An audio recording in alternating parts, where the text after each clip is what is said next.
Welcome back, everyone. Today we're doing another gear review. So we're going to be talking about my research, what I found out actually using this product. It's not an unboxing, it's an actual review.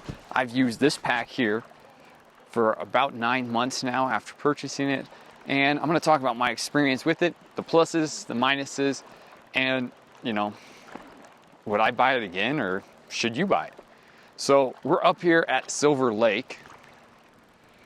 There's gonna be a bunch of glare right there. So it's really beautiful. It's up near Tahoe in the Sierra Nevadas. So we're gonna hike around and I'll tell you a little bit about this pack, the awesome features it has, and what I really like about it and what I really don't, as well as what I in particular bought this pack to use it for and what else it could be used for and what else I've done with it.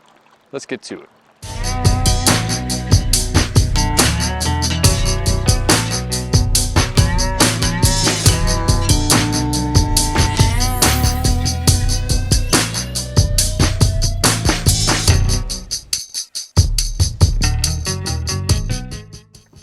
The pack we're going to be looking at today is the Black Diamond Mercury 55. I picked this pack up for just around $160 online, and that was with free shipping. So let's talk a little bit about the pack, in particular why I chose to buy one in the first place.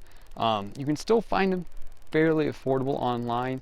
I do believe, last I knew, I haven't checked, the Mercury 55 and the Mercury 65, so there's a 65, it's 10 liters bigger pack, are both discontinued or like still on clearance. Diamondback's kind of changed, or Black Diamond, not Diamondback. It's a bike company. We really like bikes here, guys.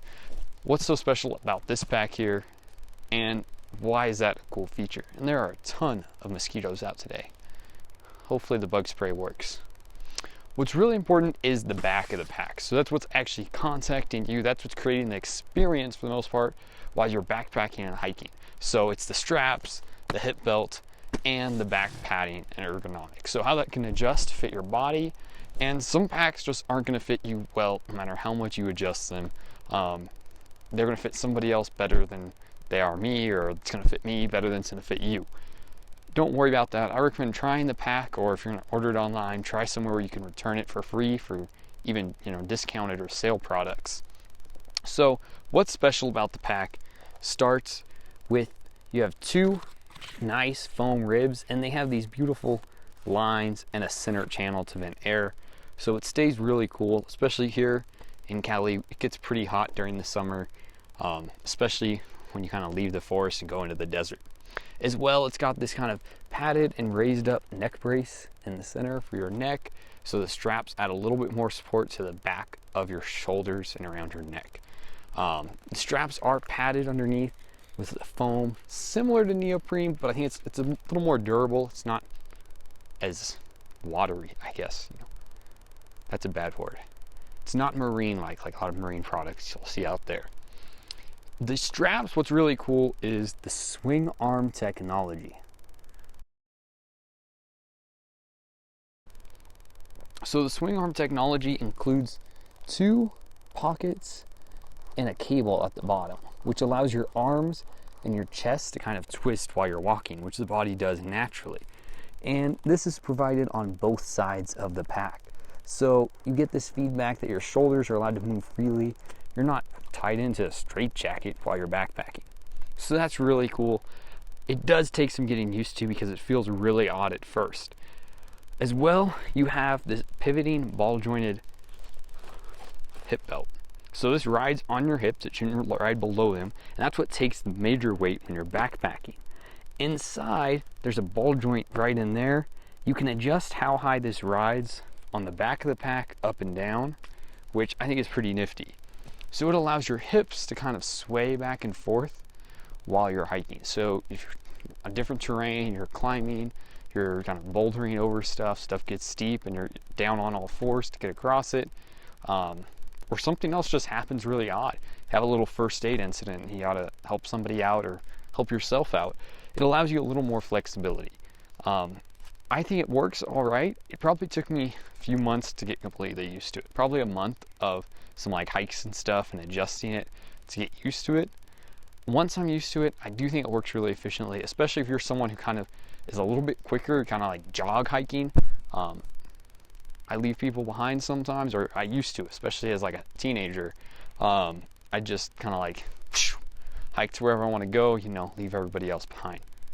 Don't do that. It's really bad trail etiquette. And it's not being a good friend. Don't leave somebody behind. Take a buddy, be a buddy, have a buddy. 3 simple things. But it allows you a little more freedom. So if your group of hikers and backpackers likes going a little faster or jogging, it creates a lot less friction, a lot less blistering on your hips. I know countless times when I had huge blisters after like a 6-7 day trek on my hips from carrying too much weight and that belt just rubbing because we were just kind of jogging and hiking along fast enough. So those are some really cool features that make this pack super, super unique. And it's part of one of the reasons I wanted to try the pack, and that's why I bought it. I just wanted to see that system out. Well, there's a little more to that. We'll get to it in a bit. So what in particular is this pack, and the bugs around here, is really, really good. And what's so-so and what's the bad? In particular, at 55 liters, it's a great pack for lightweight and short trip backpacking. I probably would not take this pack anything plus 5 days long into the wilderness. 5 days probably be the limit. 4 nights, 5 days. Past that, you probably have to have a check-in point and get food, water, you know. Hopefully you have beautiful places to get water like the lake behind us along the way. So that's kind of the downside. It does have a really tall expansion drawstring. There's 2 drawstrings at the top, not just one. So I'd say if you leave that one and pack it and move the lid all the way up, you'll probably get about 60 liters probably in there is my estimate. So you can do pretty well. Only thing with that still is it's really shaped for modern sleeping bags. When I mean modern sleeping bags, I mean like down and like high compressible synthetic sleeping bags, because they take up really, really small amounts of space when compressed.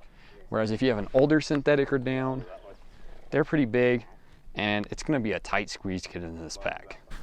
Now, something really important to note about why I chose to purchase this pack was I was looking at a pack to use as pretty much my med bag kit. So that's going to include all my survival gear, emergency gear, and especially like trauma first aid gear for wilderness first aid and getting out to people when we can't get an EMT, a helicopter, a lifeline out. So that's what I needed this pack for, to carry all the supplies I needed to patch somebody up, to get them at least to hopefully to a helicopter or an ambulance and then to a hospital. And whatever actual gear I needed to accomplish that. If that's ropes, harnesses, helmets, jackets, clothes, you know, the list goes on and on. GPS, radios, batteries, cameras. Today actually would be my first time packing cameras in this pack. So it works for a lot of things. I have used it backpacking for a few times. It's worked fine for that. Just remember the sleeping bag note, maybe the tent note, strap the tent between the lid and the top of the pack. That's going to be your best bet, in my opinion. Hopefully you enjoyed this review about the Black Diamond Mercury 55 pack. If you have any questions, you can put them in the comments. And if you liked the video, give it a thumbs up. Thanks for joining me again, and I'll see you next time.